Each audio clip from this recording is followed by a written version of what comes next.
कोई उपाय नहीं था। तभी एक उपाय सूझा और वो उपाय था प्रभु यीशु मसीह।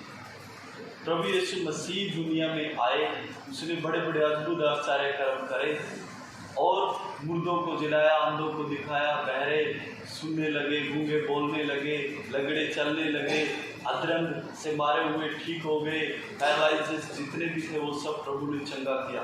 उसमें कोई दोष नहीं था, वो पवित्र था और उसने अपने आप को उन पापी लोगों के लिए दे दिया ताकि जो कोई उसके ऊपर यह विश्वास करे कि प्रभु यीशु मसीह मेरे लिए दुनिया में आया, खुदावंद यीशु मसीह मेरे लिए इस दुनिया में आया है, वो विश्वास करेगा तो वो उद्धार पाएगा, अनंत जीवन का भागी होगा। मारा जाना, प्रभु यीशु मसीह का मारा जाना, आज ही के दिन जिसे हम गुड फ्राइडे कहते हैं, गुड फ्राइडे के दिन प्रभु यीशु मसीह मारा गया। हालेलुया, हालेलुया, कुर्बान हो गया वो हमारे लिए। और मेरा आज का संदेश विशेष ये है कि प्रभु यीशु मसीह शुक्रवार के दिन, जिस दिन वो मारा गया, उसको गुड क्यों कहते हैं, अच्छा क्यों कहते हैं? क्योंकि मनुष्य मात्र से परमेश्वर को जोड़ने के लिए एक ही उपाय था और वो था प्रभु यीशु मसीह। कैसे हम परमेश्वर से जुड़ सकते हैं? यीशु मसीह के द्वारा। यदि हम विश्वास करते हैं कि प्रभु यीशु मसीह मेरे लिए दुनिया में आया, मेरे लिए मारा गया, मेरे लिए गाड़ा गया और मेरे लिए आज से तीसरे दिन अर्थात संडे को, ईस्टर आ रहा है, आज गुड फ्राइडे है, कल को ब्लैक सैटरडे और संडे को ईस्टर डे, जी उठा, मेरे लिए जी उठा, तो वो व्यक्ति उद्धार पाएगा। इस प्रकार हम अपने आप को परमेश्वर के साथ जोड़ते हैं। जब प्रभु यीशु मसीह सलीब पर था, क्रॉस पर था, तो उसने कुछ 7 बातें लोगों से कही, या फिर वो आखिरी 7 वचन जो प्रभु यीशु मसीह ने कहे, उनके बारे में आज हम लोग देखेंगे। कोई भी निकाल लीजिए, लूका रचित सुसमाचार उसका 23 अध्याय और उसकी 27 आयत पढ़िए।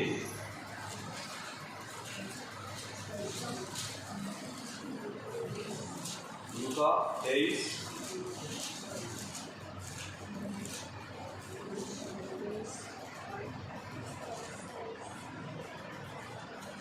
का 27।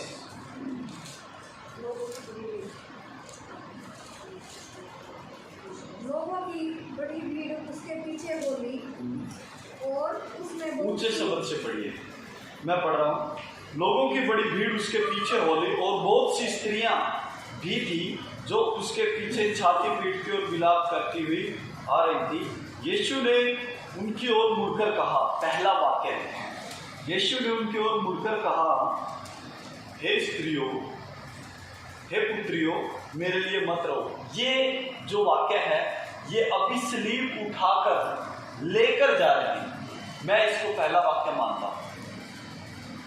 सलीब क्रूस उठाकर जब लेकर जा रहे हैं, बहुत सारी स्त्रियां इस विषय पर रो रही है, इस बात के लिए रो रही है, अरे इसने तो कोई अपराध नहीं किया, इसमें तो कोई दोष नहीं है, फिर भी इसको ऐसी सजा क्यों मिली, रो रही है। तो प्रभु यीशु मसीह ने उनसे कहा, हे यरूशलेम की पुत्रियों, मेरे लिए मत रो, परंतु अपने और अपने बालकों के लिए रो। देखो वे दिन आते हैं जिनमें लोग कहेंगे, धन्य है वह बांझ और वे गर्भ जो ना जने, वे सब जिन्हें दूध न पिया। उस समय वे पहाड़ों से कहेंगे कि हम पर गिरो और टीलों से कहेंगे हमें ढांप लो, क्योंकि जब वे हरे पेड़ के साथ ऐसा कर रहे हैं तो सूखे के साथ क्या कुछ ना किया जाएगा। हालेलुया। मैं इसको पहला वाक्य मानता हूँ क्योंकि यहीं से एक शुरुआत होती है दूसरे आगमन की। हालेलुया।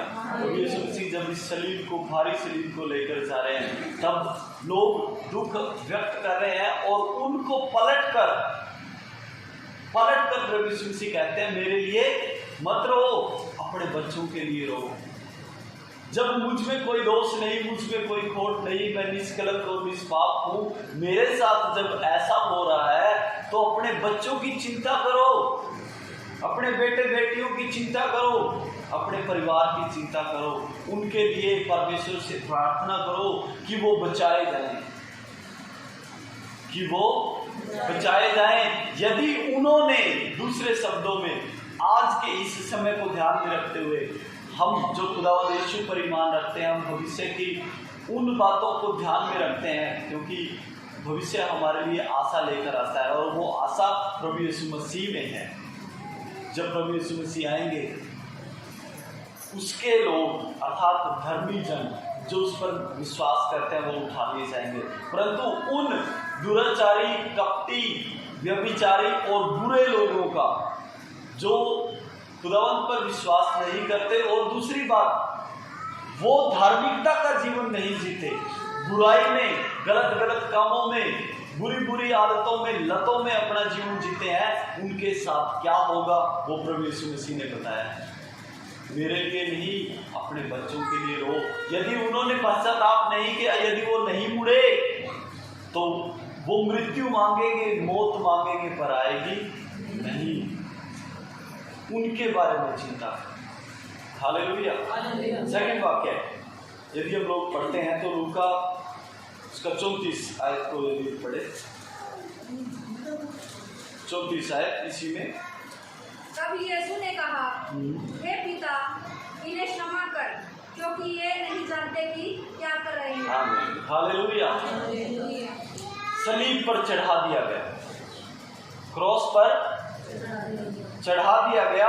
उस समय में उसके सताने वालों के लिए खुद प्रभु यीशु मसीह ने अपने सताने वालों के लिए दुआ की, प्रार्थना की और कहा, हे पिता इन्हें क्षमा कर, हे पिता इन्हें क्षमा कर, क्योंकि ये नहीं जानते कि ये क्या कर रहे हैं। उसको कितना प्रताड़ित किया गया, कोड़े मारे गए, 39 कोड़े, मुंह पर थूका गया, अपमानित किया गया, लज्जित किया गया, खून की एक एक बूंद उसने हमारे लिए बहा दी। और इतना भारी भरकम सलीब उठाकर पहाड़ पर, गुलगुता के पहाड़ पर चढ़ना, यहूदियों का राजा कहकर उसकी निंदा करना, बहुत दुख की और शर्मसार करने वाली बात है। परंतु फिर भी प्रभु यीशु मसीह ने क्या कहा, हे पिता इन्हें क्षमा कर। सेकंड वाक्य हम लोग 39 में देखते हैं, 39 आयत को पढ़ेंगे। जो कुकर्मी वहां लटकाए गए थे, उनमें से एक ने उसकी निंदा करके कहा, क्या तू मसीह नहीं, तो फिर अपने आप को और हमें बचा। ठीक है, प्रभु यीशु मसीह ने क्या कहा वो पढ़ेंगे, आगे बढ़िए। हाँ जी। तब उसने कहा, हे यीशु, जब तू अपने राज्य में आए तो मेरी सुधि लेना। हाँ जी। उसने उससे कहा, मैं तुझसे सच कहता हूँ कि आज ही तू मेरे साथ स्वर्गलोक में होगा। आमीन। हालेलुया। 2 डाकू प्रभु यीशु मसीह के साथ क्रूस पर लटकाए गए, 2 डाकू प्रभु यीशु मसीह के साथ लटकाए गए, एक इधर और एक इधर। एक ने कहा, यदि तू मसीह है, यदि तू सच में परमेश्वर का पुत्र है, तो अपने आप को भी बचा ले और हमें भी बचा ले।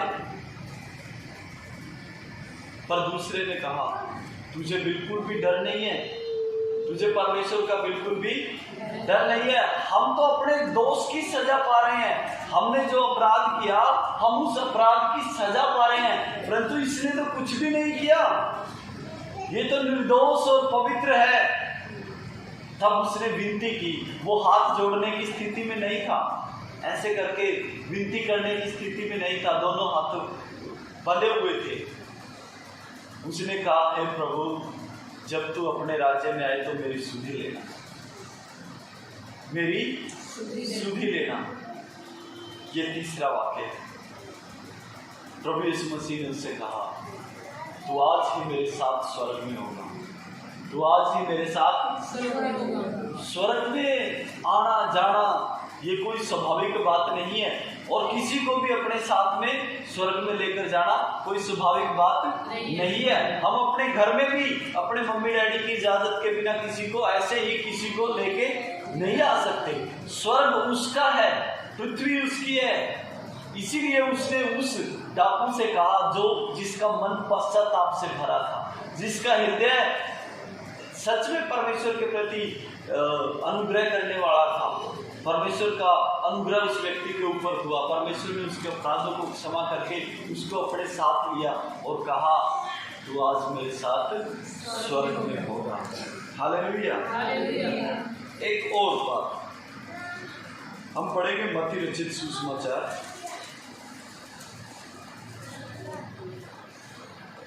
27 अध्याय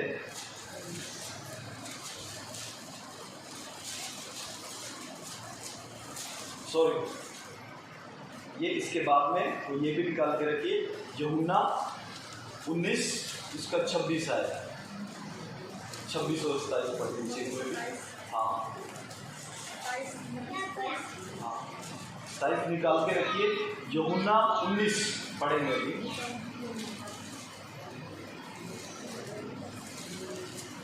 यूहन्ना 19 उसका 26 आया, 26-27 जल्दी। तब यीशु ने अपनी माता और उन चेलों को जिसे वह प्रेम रखता था पास खड़े देखा तो अपनी माता से कहा, हे नारी, देख यह तेरा पुत्र है। तब उसने चेलों से कहा, यह तेरी माता है। और उसी समय वह चेला उसे अपने घर ले गया। आमीन। हालेलुया। 33.5 साल की उम्र थी प्रभु यीशु मसीह की। कितने साल? 33.5 साल। मेरी उम्र 40 साल है। मुझसे भी जवान दिखने वाला संत सेवक के समान दुनिया में रहकर परमेश्वर ने अपना जीवन जिया। अपने मम्मी डैडी को नहीं भूला, अपने भाई बहन को नहीं भूला। वो जानता था कि ये मेरा कर्तव्य है, ये मेरी जिम्मेदारी है। चेलों में से जिसका नाम यूहन्ना था, उसने कहा उससे, माता ये तेरा पुत्र है। उस समय वो सलीब के पास, क्रोस के पास खड़ी हुई थी और वो क्रूस पर ऐसे लटका हुआ था। तब उसने कहा, हे नारी, क्योंकि वो उस समय परमेश्वर, हे नारी ये तेरा पुत्र है।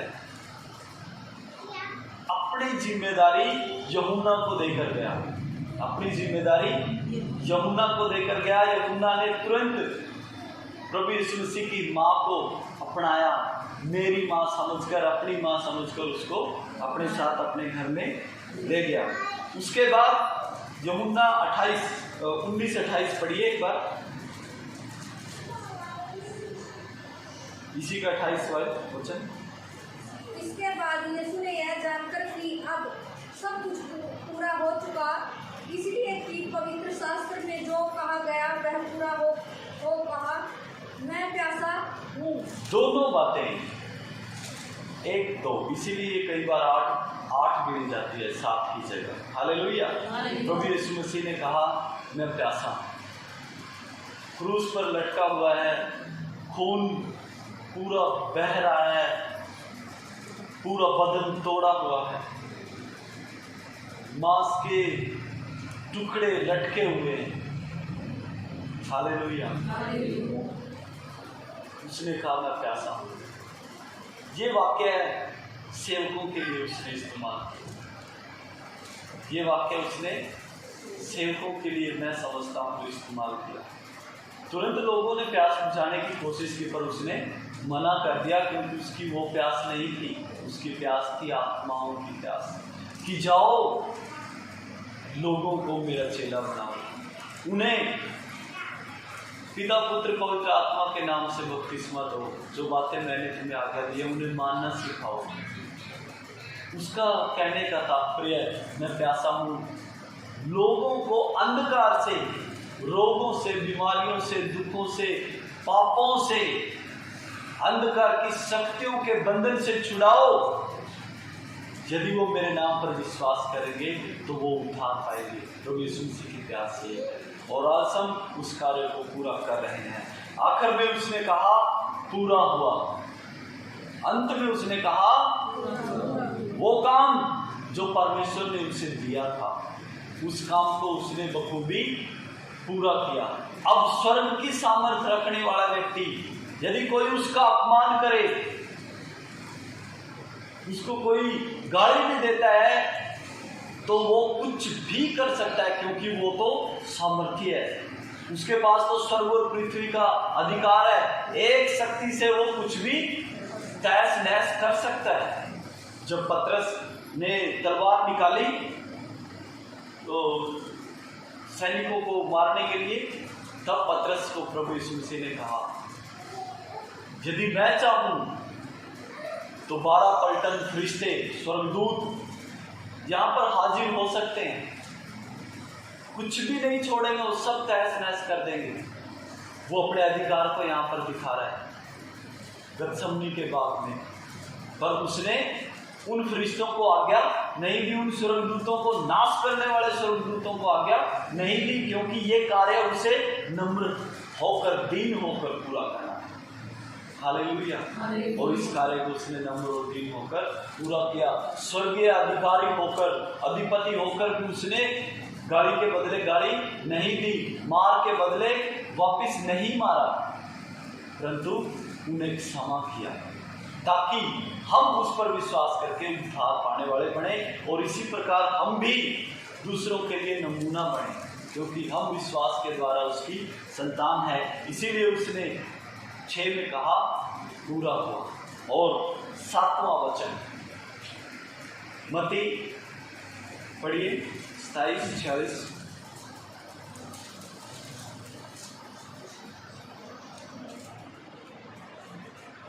तीसरे पहर के निकट यीशु ने बड़े शब्द से पुकार कर कहा, एली एली लमा सबक्तनी, एली एली लमा सबक्तनी, हे परमेश्वर तूने मुझे क्यों छोड़ दिया। ये वो समय है, ये वो समय है जो हम सबके पापों का बोझ प्रभु यीशु मसीह के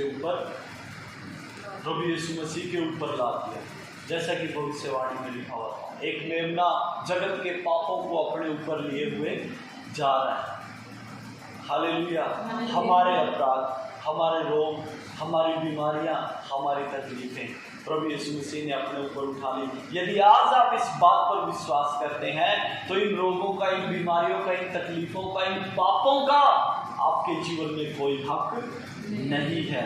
आखिरी वचन हम लोग पढ़ेंगे लूका 23 और उसका 47 आयत, जिसमें लिखा है प्रभु यीशु मसीह ने ऊंचे शब्द से पुकार कर कहा, हे पिता मैं अपनी आत्मा तेरे हाथों में सौंपता हूं। हे पिता मैं अपनी आत्मा तेरे हाथों में। किसी को लेने का हक नहीं था उसके प्राण को, यीशु के प्राण को, यीशु को मारने का हक किसी को भी नहीं है। यहाँ पर उसके अधिकार को देखिए, वो कहता है हे पिता मैं अपनी आत्मा तेरे हाथों में सौंपता हूं, और ऐसा कहकर उसने अपने प्राण छोड़ दिए। Hallelujah, hallelujah. ये 7 वाक्य हैं जो हमारे जीवन में प्रभु यीशु मसीह के जीवन चरित्र को प्रकट करते हैं, हमारे जीवन में लागू होनी चाहिए। हालेलुया। और प्रभु यीशु मसीह का आना, गुड फ्राइडे, अच्छा शुक्रवार किस प्रकार से बनता है, यदि हम विश्वास करते हैं कि प्रभु यीशु मसीह का मारा जाना मेरे लिए आशीष का कारण है, तब हम उद्धार की कैटेगरी में आते हैं, तब हम उद्धार पाने की सहूलियत में आते हैं। प्रभु आप लोगों को बहुत सारी आशीष दे। बहुत